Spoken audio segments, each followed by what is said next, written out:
Today in the cabinet, we had 6 formal items that were discussed. The first item was an amendment that we had made in regards to the disaster management department, where we have notified thunderstorm and strong winds other than cyclone as a state/local disaster. This is being done because in the past, cyclone was a local state disaster. But sometimes, in fact, more frequently now, we are having more damages because of strong winds, which are not really cyclone category.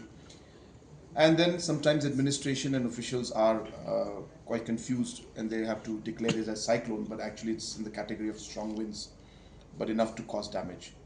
So to give clarity, we have decided that we will include thunderstorm and strong winds also in the list.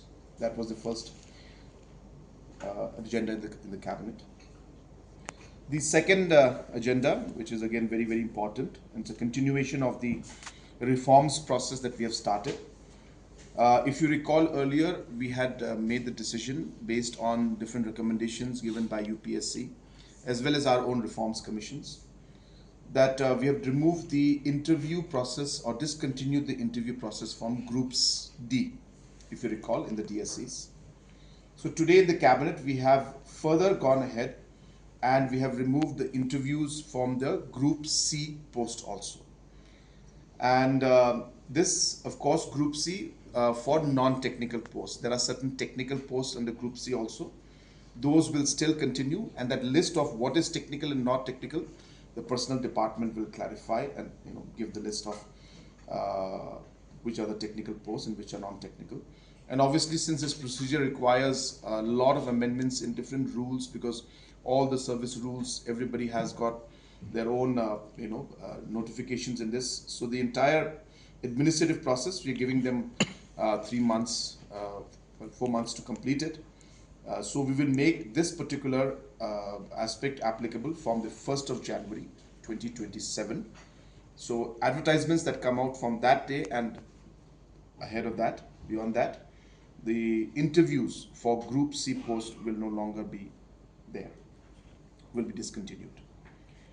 Number 3, we have also created a standard operating procedure for the district selection committees.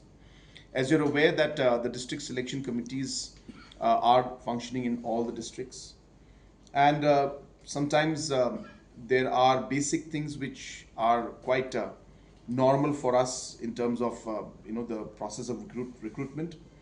But because obviously district committees are engaged in so many other activities also, sometimes certain steps or certain procedures are missed out.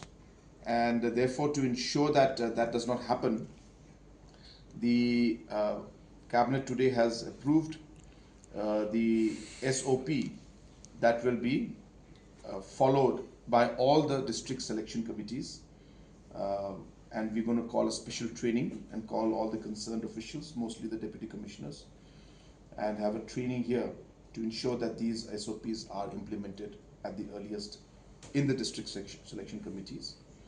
And further, we will ensure that we extend these SOPs to other recruitment boards like the medical, the rural development, the police, and so on and so forth.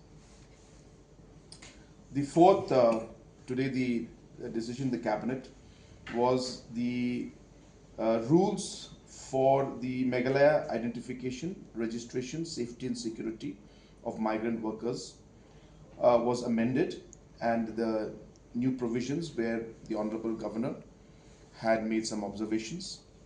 Those amendments now have been included. At the same time, there are certain more aspects of clarity in terms of definition of officers and the procedure of how they will implement this particular act.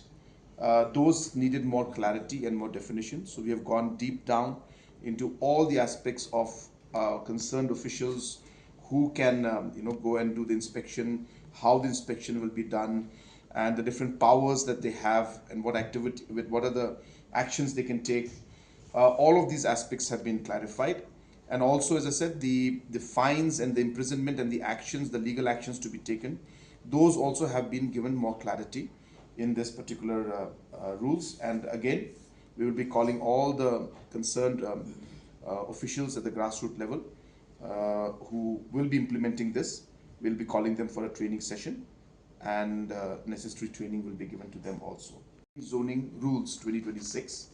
As you're aware, as per the Government of India's direction, we had the Meghalaya Flood Plain Zoning Act 2026. So obviously, from an act, we have to pass the rules to implement the act.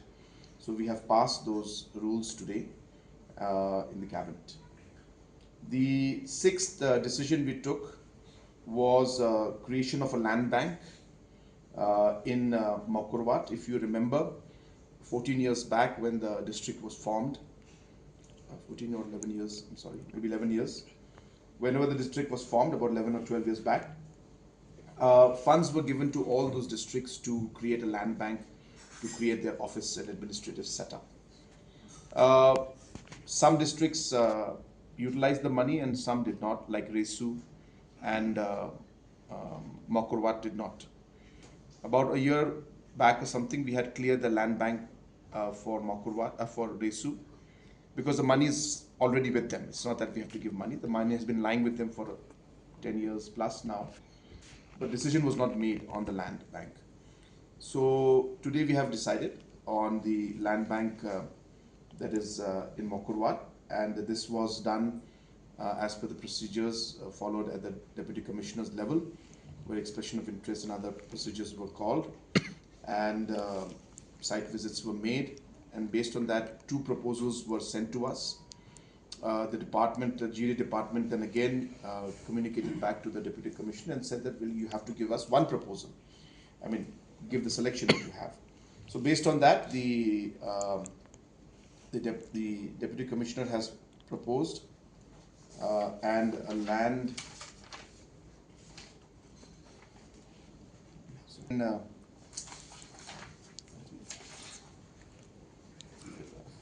so the land at Mountain, approximately 15 acres of land, which is located about 6 kilometers from the district headquarters, costing and amounting to 2.19 crores. The money already being with the Deputy Commissioner. This land has been finalized for a land bank for the district administration in Makurwat. Apart from that, I also would like to inform you that in my recent visit to Delhi, I had a meeting with the Honorable Union Minister for Donor. In that meeting, there were 2 agendas which I had raised. Number 1 was regarding the externally aided projects, and to seek his support in moving or working with Finance Ministry to increase the ceiling, if not lift the ceiling, at least increase the ceiling for the different states in the Northeast. As you're aware, Meghalaya is one of the better performers for externally aided projects. And therefore, and as you all know, 80%, 90% of the loan amount is paid back by Government of India for the Northeastern states. And so it's a great source of fund for us. And so our ceiling was put at the last Finance Commission period, the same amount, which is about 5,000 crores. We had requested for 15,000 crores. We have requested and appealed that if that amount from 5,000 could at least be doubled to 10,000 crores. So we sought the donor minister's intervention and his support in this matter. I also discussed with him about the national games, and we sought support from donor ministry to support us in these games in whatever way possible, obviously financially, whether to run the program, conduct the games, or to support us in the infrastructural work, whichever way. Because this is not just a Meghalaya game, not just a Meghalaya state hosting it in one sense. We are hosting it, but every state in the Northeast is going to be conducting one discipline at least. So therefore, keeping that in mind in the spirit of the Northeast, donor ministry support would be very, very apt and very ideal. So we requested donor minister to support us.